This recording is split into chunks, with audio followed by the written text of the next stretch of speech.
Okay, so the Senate of the United States has passed what they're calling a bipartisan gun control package. They did get 10 Republicans to vote with them, which is why they're calling it bipartisan. That's a filibuster-proof majority. We'll get into all of that in a minute. But one of the hallmarks of this package is the fact that it funds red flag laws. And red flag laws are, of course, an affront to our constitutional rights. They deprive the individual of due process because what a red flag law is it means that a family member, a friend, a member, a coworker, someone associated or around a person who is displaying perhaps valid red flags can report that person to the police, and the police can confiscate that person's firearms without adjudicating it first. They can take that gun away without it going to a court of law and a court saying, yes, these are valid red flags, which means that you cannot legally possess a firearm. Red flag laws are not that. Red flag laws do not use due process, and so they're ripe for abuse. We all agree that there needs to be something done. And I don't say something done the way that the Democrats mean something done. What I mean is that there needs to be a better structure or a better infrastructure in our nation that allows us as citizens, as community members, and as family members to help people who are displaying very legitimate red flags that can be indicators that their red flags could lead to them committing some kind of violence and, an atrocity like we saw in Buffalo, New York, or in Uvalde, Texas. There does need to be something done, but the congressional answer to this red flag law, is not the way to do it. And hear me out on this, because why would we trust the government with red flag laws to suspend one of our constitutional rights without due process of law when these same government either bureaucrats or elected politicians, it doesn't matter which one, these same government officials have repeatedly used the power of government and their office to target people based on religion or politics or opinions that people hold that the government officials don't like. I don't trust government officials not to abuse this, because they have repeatedly proved to us that they're willing to abuse their power in government, and they will inevitably identify things about us and our ideology, whether it's conservatism, whether it's the fact that we voted for Trump, whether it's the fact that we don't want our kids to go to drag shows. They will use something about us to try to suspend our constitutional right to keep and bear arms, and they will ignore the real red flags. I mean, we talked about this after Uvalde. There are real red flags. There were indicators that that shooter was suffering serious mental health issues that were indicators that he would commit mass violence. I mean, he carried around a plastic bag filled with dead cats. He self-harmed. He cut his own face. He was abusive to his mother and to his grandmother. He threatened young women online with sexual assault and with death. He was antisocial. He was aggressive. He had no family structure, came from a broken family, which is the number one indicator. All of these things are real red flags, and we should talk about, well, how do we address these red flags? But that's not what red flag laws will do. Red flag laws will ignore the actual red flags associated with these mass shootings, and instead will be used or abused to target us. And so when I was thinking about the concept of this show yesterday and today, I originally thought, well, I'll title this show, the thesis of this show will be Everything is a Red Flag. And I thought, that's actually not correct. It's not that everything is a red flag, because real red flags won't be red flags. It's everything that you and I believe will become a red flag. And so let's dig into exactly how this will play out in our country and what we should do to stop it. I'm Liz Wheeler. Welcome to The Liz Wheeler Show.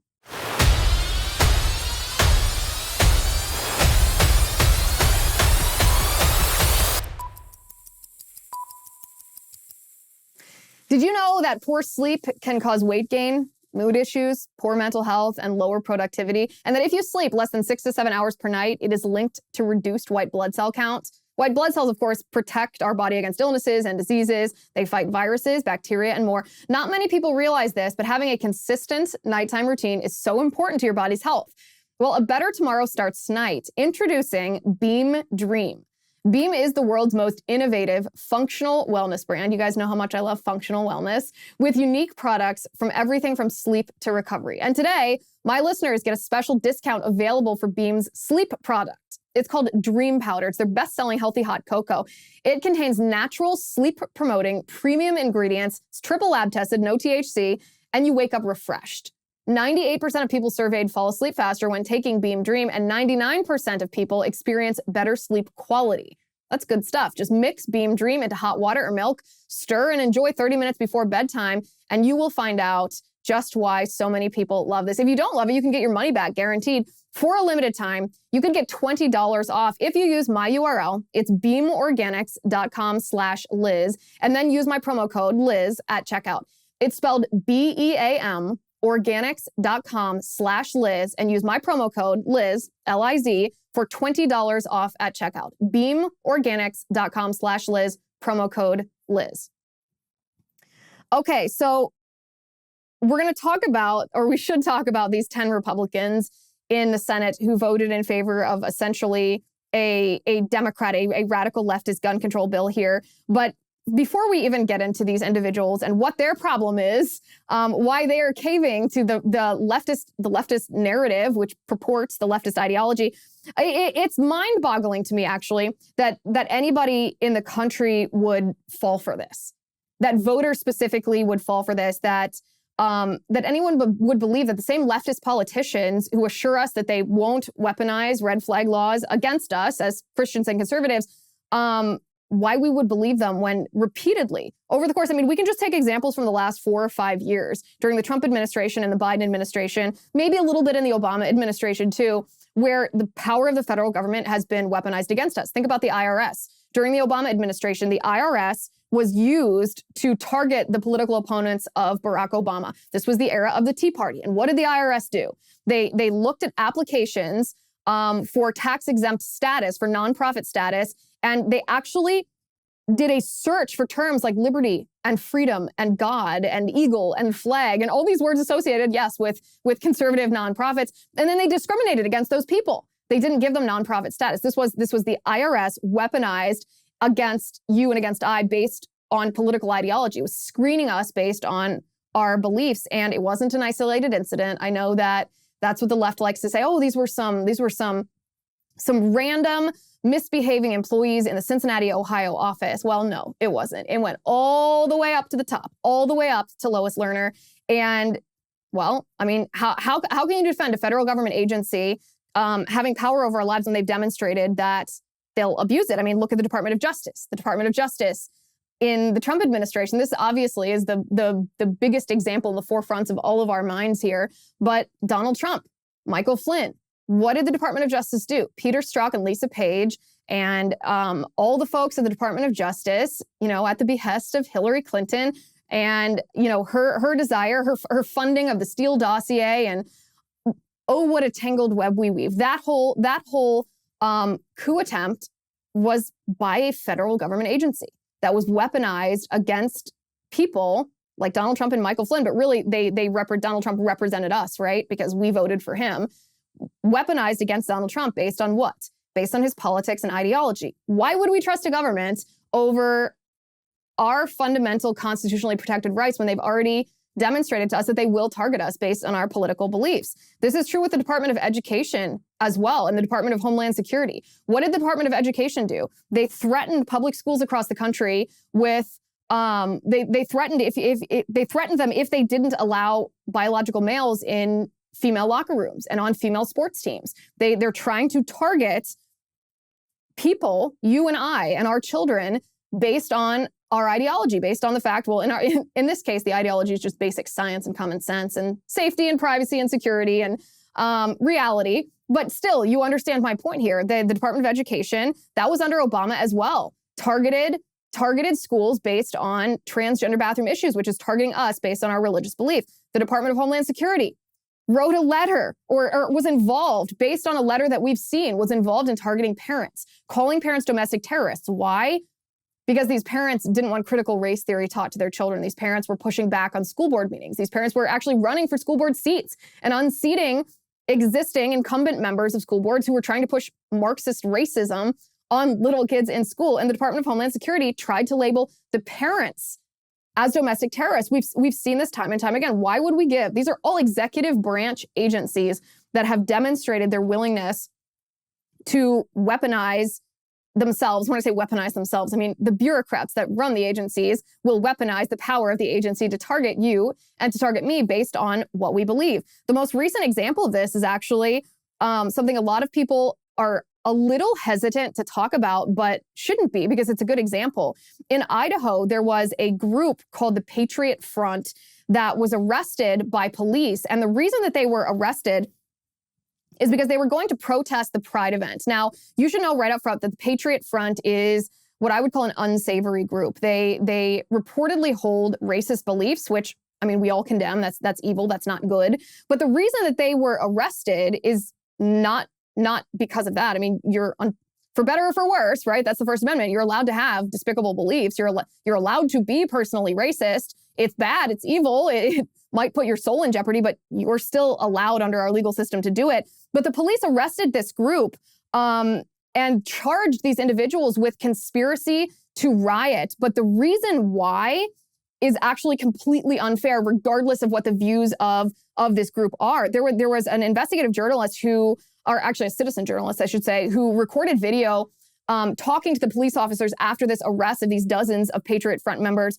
were arrested. And what the police officer said was the reason that these people were arrested shows that it's not just at the federal level. You will be targeted for your beliefs at even the state level and the local level. Basically, conspiracy to riot. People act together.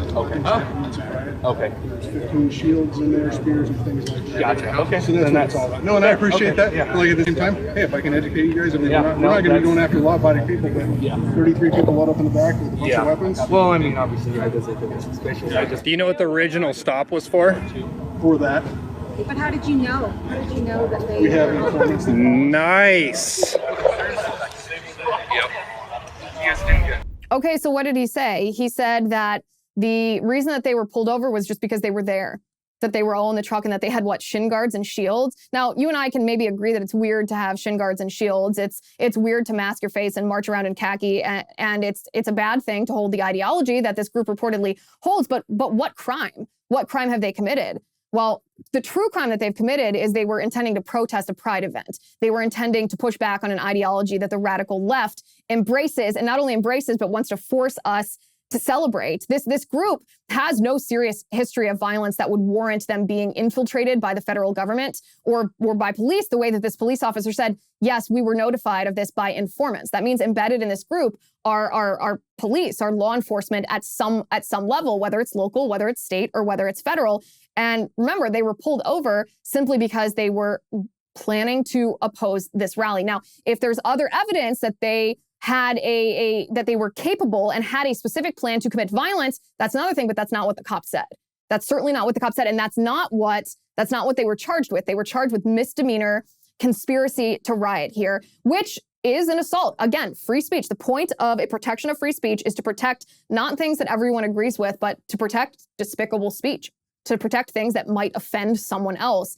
And this is just another example of a government agency that has been weaponized politically against an individual or against a group in this case because of the political beliefs of that particular group. So forgive me if I don't trust the government at any level to enforce a red flag law with any kind of fairness, to deprive anybody of due process, even when real red flags might exist. There's a better way to do this that not only protects our communities against people who are displaying red flags, but also protects innocent people from being targeted by abusive behavior by government officials. Remember, these politicians who have voted in favor of funding red flag laws at the state level, and we're going to get into the nuance of why that's a complete cop-out, especially by these Republicans in just a second. But these same people that are telling us, you know what, no, we're not going to suspend due process. These are red flag laws with due process. They're not. But the same people who are telling us that are also the same people who told us that they would only lock us down during COVID for 2 weeks. So, I mean, they're liars. We can see that we shouldn't trust them. That should be obvious.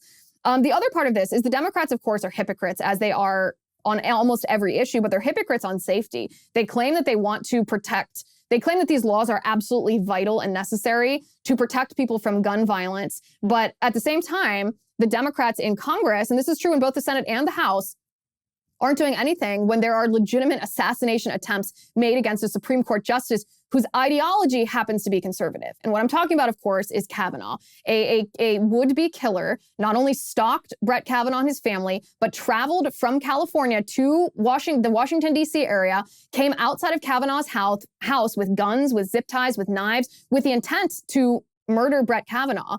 And AOC specifically, Congresswoman Alexandria Ocasio-Cortez actually bragged on an Instagram Live that she blocked the security bill that was under consideration in Congress. The security bill would have provided, obviously, for enhanced security for Supreme Court justices who are under attack. She bragged about blocking this bill. This is what she said on her live. She said, this is a quote, "I wake up this morning and I start to hear murmurs that there is going to be an attempt to pass the Supreme Court supplemental protection bill the day after gun safety legislation for schools and kids and people is stalled." She says, "Oh, so we can pass protections for us and here easily, right? But we can't pass protections for everyday people? I think not." So she's conflating the gun control bill with actual safety, which it's not. You and I know that gun control does not keep people safe. Gun control actually increases crime. But at the same time, there's legitimate threats with a gun against Supreme Court justices. Democrats in Congress have the capacity to increase security for these justices, and they don't for political reasons. So make no mistake, during this debate, they are trying to harness, or this debate or this national debate, Democrats are trying to harness emotion and harness fear and tell you that there's an urgency to pass gun control in order to save lives, but they've proved they're not willing to save lives where they actually can. They're not willing to protect people when they can. So now let's talk about the conservatives here and who exactly thought that this was a good idea, that passing red flag legislation or legislation that funds red flag laws was a good, solid, conservative, and effective idea. Now, I like Dormeo because really good, really nice mattresses are expensive, but I still want to sleep on a bed that feels really good and really nice. If you suffer from achy hips, back, or shoulders, then you have to try the premium mattress topper by Dormeo. At a fraction of the cost of a new mattress, you can get that new bed feeling without having to buy a new bed. Their smart body zoning helps create better support for your body while you sleep. That means no more waking up with unexpected aches and pains that you did not have the night before. Their mattress topper has a full range of sizes from twin all the way through king. They even have RV sizes and a new split head king. And it's perfect for everything, from an adjustable base to a spare bed in the guest room to couches, futons, boats. Basically, if you can sleep on it, they probably have a mattress topper for it. Plus, Dormeo is known for their incredible customer service. Don't believe me? Well, give them a call, message them on their website, and then be amazed at how fast they respond. They sent me one. I love it. I think you will too. Right now, if you go to dormeo.com/Liz, you can receive 30% off your Dormeo mattress topper. That is the best offer that you'll find anywhere, but you have to use my URL, dormeo.com/Liz. It's spelled DORMEO.com/Liz. Remember, with their 10-year warranty and a 100-night risk-free trial plus free shipping, it's crazy not to give Dormeo a try. Okay, so here's the list of Republican senators who voted in favor of this Democrat gun control bill. And yes, I'm aware that this gun control bill could have been worse in the sense that it could have banned AR-15s. It could have banned handguns. It could have been worse, but that doesn't mean that it's not bad. It is bad. And here are the Republican senators who voted for it anyway. Senator Cornyn, Senator Tillis, Senator Blunt, Senator Burr, Senator Cassidy, Senator Collins, Senator Graham, who, by the way, this is like extra nutty from him because he has been on record before blasting red flag laws, and yet now he votes in favor of legislation that gives money to states to enact these. So that makes no sense. Senator Portman, Senator Romney, of course, and Senator Toomey. Now, this list of 10 Republicans makes the number of senators who support this in the Senate overall at 60, which makes it filibuster proof. So whether more Republican senators will join this remains to be seen. But these are the 10 that deliberately are fulfilling this majority necessary to overcome a filibuster. So this will pass the Senate. Now, when Senator Cornyn was asked about the red flag aspect of this, he actually responded to this on Twitter. And I want to bring this up on the screen here, but I also want to bring this up so that we can read what his response was. Because David Harsanyi tweeted and said, I look forward to John Cornyn's explanation on how red flag laws are the concern of the federal government, which is a great federalist point. This is a good point. Besides just the practicality of do red flag laws work, what right does the federal government have to get involved here? And Senator Cornyn responded just by tweeting a link to a tweet by Stephen Gutowski. Stephen Gutowski then quote tweeted, I know this is complicated, but it's all Twitter. Stephen Gutowski quote tweeted someone named Isabella. Isabella was asking Stephen a question. She said, just to be clear, the proposal provides federal funding for states to enact red flag laws, but doesn't enact any federal red flag laws. And Gutowski says, correct. That's what Cornyn quote tweeted in answer to David Harsanyi asking, what business is it of the federal government? And I just think this is the biggest cop-out in the world. Like, who are you kidding? Who are you kidding? If you support giving federal taxpayer money to states for red flag laws, you don't get to distance yourself from the red flag laws. You are making the red flag laws possible at the state level. This does not mean that you support federalism. You are simply deferring the administration of the red flag laws, which you can't fully defer the administration of a policy at a state level when the funding comes from the federal level. So this is the biggest cop-out in the world. It also shows you that Republican senators are aware that what they're doing is a violation of the Second Amendment, is a violation of common sense, is a violation of their constituents. And it should cause all of us to ask them, if you can do this, if you can provide federal funding for red flag laws at the state level, why can't you provide funding to completely harden public schools across the country? Why can't you provide federal funding that would reinforce doors, that would reinforce the windows on the doors to classrooms, that would make sure that all doors are locked, that would have single point entry in public schools, that would have, school resource officers, armed guards at school, that would have verified access only for known persons? Why can't you provide federal funding so that public schools where our children are in classrooms, like sitting ducks right now, so that we can make that a safe environment? Why is that not the first priority of the United States Senate? Why isn't this the first priority of the Republicans in the United States Senate? Because we know the Democrats are hypocrites on this issue. They're so far removed from people, from real life, that they don't care. They don't care about what actually works. They just want to push their gun control agenda. But Republicans are supposed to be smarter. Republicans are supposed to be better. Republicans are supposed to be fighters. They're supposed to be protectors of our constitutional rights. So why is hardening schools not the first priority here? And that's what we should ask our senators. There are some Republicans, by the way, not at the federal level, at the state level, who are doing what they should to make schools safer. In Ohio, actually, Governor Mike DeWine, who I'm not a huge fan of, I think he completely botched the COVID response, and not just botched. He was a little petty tyrant in Ohio during the COVID response. But kudos where it's due, credit where it's due. He just signed a bill that allows teachers in public schools in the state of Ohio to be armed if they so choose. And it actually reduces the amount of training. So you don't have to have a law enforcement amount of training in order to carry. You have to have more like concealed carry permit holder training in order to be an armed teacher in a school. This is what we should be doing all across the country. We should be allowing teachers who are willing, who are capable, and who are trained to carry firearms in schools so that mass shooters or wannabe mass shooters know that if you come into a school, you will run into someone who will immediately respond to you and will kill you if you try to harm children. But mark my words, I've said this before, I'll say this again, until parents, not politicians, until parents rise up individually and bypass politicians like they did with critical race theory, like they're doing with the transgender ideology at kindergartens, nothing in schools is going to change materially because politicians are going to act like the Republicans in the Senate. They're not really going to do anything, or maybe they'll even buy into Democrat talking points. They're not going to harden schools until parents bypass them and demand that schools be hardened, or else we're going to remove our children from these schools. If that happens, then something will change. But of course, this builds on what we talked about yesterday. In yesterday's show, we talked about squishy conservatives being, the spineless ones, the ones we are all familiar with, being unwilling to fight cultural wars, being unwilling to touch social issues because they're uncomfortable.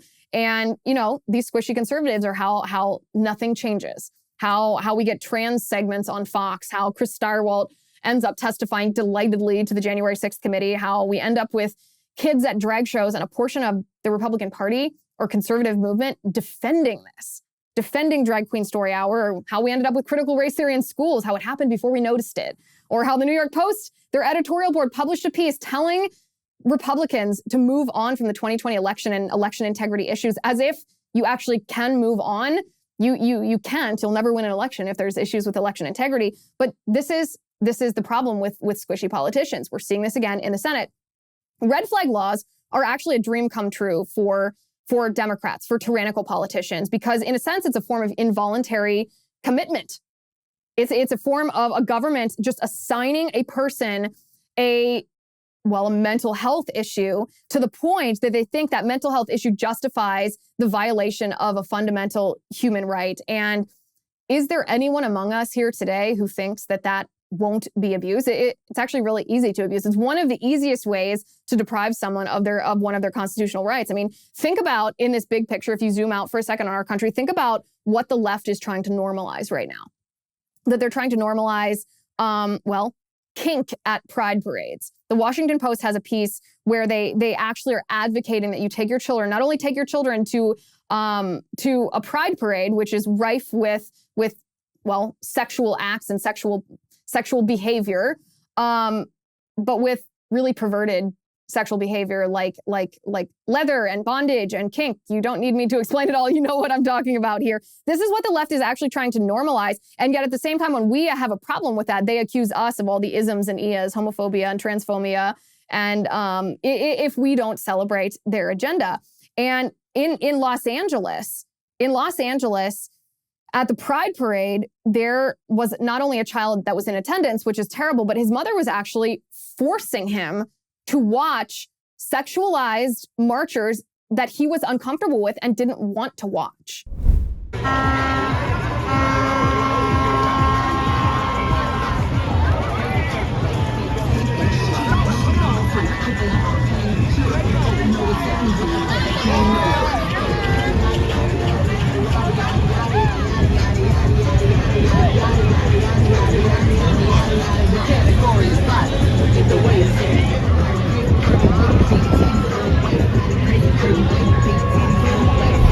So, I mean, not only does it make her a very bad parent, clearly, that she forced a child to watch this, it's bigger than this. Because if you remember from Matt Walsh's documentary where he interviewed the teammate of Leah Thomas, so it was a swimmer, a UPenn swimmer, who is a teammate of the biological male who's competing in the women's category. This swimmer said, the actual female swimmer said that if any of the girls on the team have an issue with the fact that a biological male is in their locker room exposing male genitalia, then what the coach did when the girls expressed their concern is the coach brought in members of the LGBTQ center and the psych team to talk to the girls to help make them more comfortable. So what that means is this leftist coach was labeling the girls' discomfort with being naked around a biological man, or a biological man being naked around them, which is a violation of their privacy,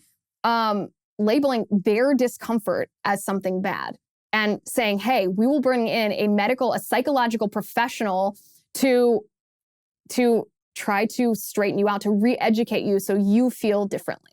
This is a perfect example of how the left is going to abuse red flag laws. They're going to label our beliefs and our feelings as wrong, as needing to be re-educated, as justification to be targeted by the federal government. And it's not just in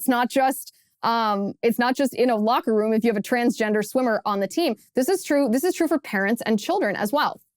Now, I like ExpressVPN because it keeps my family and my information safe online. If you go online without ExpressVPN, well, let me give you a little analogy here. Using the internet without ExpressVPN is like checking your baggage at the airport without a lock on your suitcase. You think your stuff is kept private, but really, you never know who's pawing through your personal items. It's creepy and gross. Likewise, when you go online without a VPN, internet service providers can see every single website you visit. And then what's worse, they can legally sell this information without your consent to ad companies and tech giants who then use your own data to target you. So when you use ExpressVPN, internet service providers cannot see your online activity. Your identity is anonymized by a secure VPN server. Your data is also encrypted for maximum protection. It's also easy to use. You just fire up the app, you click one button, it works on all your devices, phones, laptops, even routers. So everyone who shares your Wi-Fi can be protected. I like ExpressVPN because it keeps my family and our personal information safe when we're online and private. So secure your online activity by visiting expressvpn.com/Liz today. That's expressvpn.com/Liz. And if you use my URL, you can get an extra 3 months free. expressvpn.com/Liz. Keep your family safe online. Okay, so it's not just young adults in college who are facing this, well, it's a stigma, I guess, targeting by radical leftists saying that your feelings and your beliefs are not okay, so you need to be re-educated by psych professionals. The Washington Post published a piece essentially saying, yes, kink belongs at Pride, and I want my kids to see it. The subtitle of this is Children Need to Know That They Can Make Their Own Way in the World. The author of this is Lauren Rowello, and she talks about taking her young children to the Pride Parade. And this is what she said. Our elementary schooler pointed in the direction of oncoming floats, raising an eyebrow at a bare-chested man in dark sunglasses whose black suspenders clipped into a leather thong. The man paused to be spanked playfully by a partner with a flog. What are they doing, my curious kid asks, as our toddler cheered them on. Let me just sidebar here. Curious kid is more like traumatized and now damaged kid because you are a bad parent. The pair was on, this is what she writes, the pair was the first of a few dozen kinksters who danced down the street, laughing together as they twirled their whips and batons, some leading companions by leashes. At the time, my children were too young to understand the nuance of the situation, so I told them the truth that these folks were members of our community celebrating who they are and what they like to do. When my children caught glimpses of kink culture, they got to see that the queer community encompasses so many more non-traditional ways of being, living, and loving. If we want our children, she writes, to learn and grow from their experiences at Pride, we should hope that they'll encounter kink when they attend. How else can they learn about the scope and vitality of queer life? Okay, so let's back up for a second here. So we're already told that if we oppose the federal government codifying gay marriage, redefining marriage to include homosexual relationships, that we are homophobes. We are then told if we oppose children being chemically castrated, their bodies mutilated with hormones and then surgery, that we are transphobes. And so now apparently the next evolution of this is that if we don't want to expose our children to kink, to bondage, to leather sexual fetishes, then we are not fully exposing them to the scope and vitality of queer life. This will be the next thing that the left will label us, those of us who maybe we're conservative, maybe we're Christians, maybe we're not. Maybe we're just parents who don't want our children exposed to sex as little kids and then to perverted sexual fetishes, well, ever, but specifically as kids. We will be labeled as something wrong with us. We will have psychological professionals. We will have the medical community. We will have the political sphere, the punditry, all telling us that there's something wrong with us. And this is where red flag laws become so dangerous, because the same so-called experts who will tell us that something is wrong with us for not wanting our children to be exposed to, kinky sex at the Pride Parade, they will be the ones determining whether or not we are allowed to have guns, whether we can be deprived due process, and law enforcement can simply take guns away from us, maybe because an ex-partner from a relationship that went sour reported us, maybe because a coworker is just uncomfortable with guns, maybe a picture we posted online. Who knows what it might be, but this of course can be abused at multiple levels. People who don't like you or don't like your politics could report you, and then law enforcement can be weaponized by politicians in order to deprive us of these rights. And this is true, of course, outside of the LGBTQ pride sphere. This is true for a lot of things. Think about parental rights and critical race theory, how the Department of Homeland Security labeled these parents as domestic terrorists. Do you think that that won't be used against these parents and their right to keep and bear arms? Of course it will. Absolutely it will. The same with homeschooling. There's a movement on the left right now that's trying to label homeschooling as abusive. Their allegation is not that children are more likely to be abused when they're homeschooled than if they attend public school. And it's good that that's not their allegation, because that's factually not true. Your child is more likely to be abused physically and sexually if they go to public school than if they're homeschooled. But no, this leftist movement, it stems from a professor at Harvard named Elizabeth Bartholet. She is making the allegation that if you are homeschooled, that is abuse in and of itself because it deprives a child of a public school experience. Absurd, absolutely absurd, tyrannical. But do you think that this won't be used as a red flag? That this won't be used against parents who want to homeschool their children and exercise their right to keep and bear arms? That someone won't say, hey, this parent is abusive to their child, so they shouldn't be able to own a firearm because they might hurt their child. And that law enforcement might not do their due diligence before seizing those firearms to say, oh, what is the abuse? Oh, the abuse is just homeschooling and it's not actual abuse? Right. This is ripe for abuse. Same with Christianity. There's a movement on the left who thinks that children shouldn't actually be exposed to parents' ideas, their principles, their religion, their values. That's abusive in and of itself to essentially indoctrinate a child in the good way in the Bible, in the way of God. Do you think that won't be used against Christians? Of course it will be used against Christians. Just like the January 6th committee, by the way, is doing the same thing towards Trump supporters. They are trying to conflate opinions and speech, the concern of half of our country that there were election integrity issues around the 2020 presidential election. They're conflating that with inciting an insurrection, that your words, maybe on Twitter, Trump's words on Twitter, actually were the same thing as the violence that happened at the Capitol. It's not the same thing. And it's very dangerous for the federal government to weaponize their power against citizens. I mean, this is also true for COVID and vaccines. There's a report that the FDA is set to approve the COVID vaccine for children under 5, so 6 months to 5 years old. First of all, you'd have to be absolutely insane as a parent to do this. Absolutely insane. Your child is at such low risk of COVID fatality and not such low risk of serious side effects from the COVID vaccine. Totally bananas, totally nuts. But do you think that this eventually won't be labeled by the left as some sort of abuse of your child, some sort of violence against your child if you don't vaccinate your child with the COVID vax? If you don't profit big pharma by jabbing your kid with a vaccine that has a lot of problems associated with it? This is going to be, I mean, conservatives and Christians and really free-thinking individuals in our country are vulnerable to abuse by the government, because what Democrats and leftists in our government are doing right now is that they're trying to stop us politically. And the way that they're doing that is they're trying to equate everything that we believe with being evil and everything we do with being violent. And those are two of the standards, or two of the determining factors that would go into, is this person a candidate for having their guns removed by law enforcement without due process based on red flag laws? And remember, who would get to decide this? Who would be the determiners of whether an individual qualifies under the red flag law? So if it's psychologists, that would not be good, because psychologists and psychiatrists right now are completely beholden to the radical leftist ideology. They're not even allowed in their practice. Licensed psychologists aren't allowed to affirm biological gender, the gender binary. If they don't if they don't groom a child towards transgender transition, towards hormones and social transition and eventually surgery, then they can lose their license. They can lose their right to practice. These people certainly can't be in charge of determining whether red flag laws or red flags are valid enough to invoke the law. I mean, think about the Department of Health and Human Services. Who's second in charge there? Rachel Levine, the person who lived for over 50 years as a man before transitioning to appear as a woman, this person who has no grip on reality, who clearly has serious mental health issues, who wants to force that ideology on parents, who won't actually say that it's inappropriate for a child to transition without parental consent. Is this person going to be? HHS going to be in charge of administering red flag laws? Well, I certainly hope not. What about the CDC?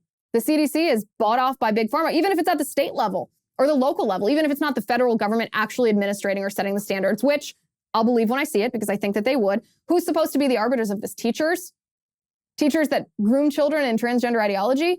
Should it be the politicians who think that we are a basket of deplorables? Should it be doctors? Doctors who are bought off by, the American Medical Association and the AAP, which are rife with not only financial corruption, with government officials who are all in bed together to make profit, but they're corrupted by the leftist ideology.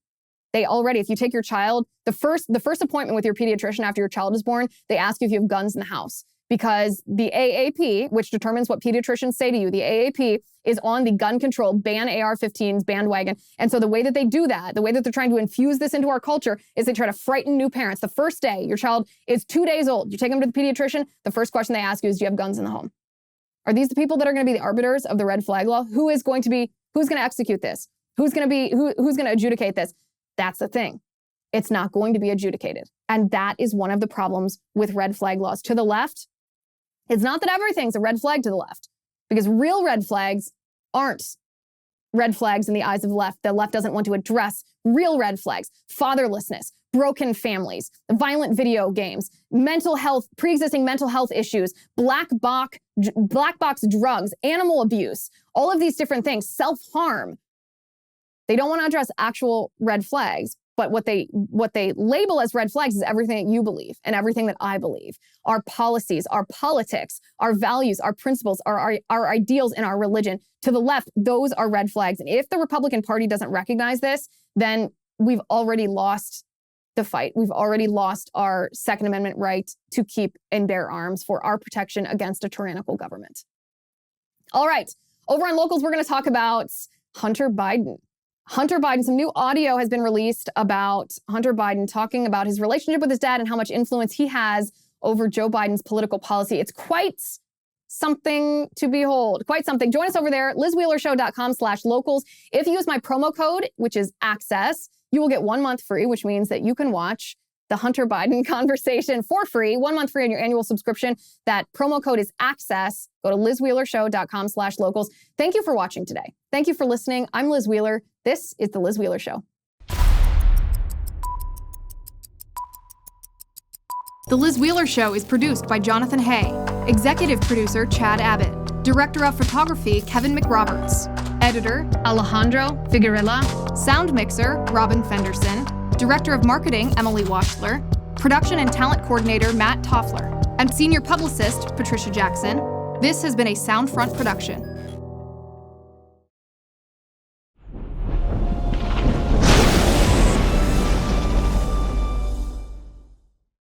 If you haven't already, give this video a thumbs up, hit the subscribe button below, and ring the bell to make sure you never miss a video.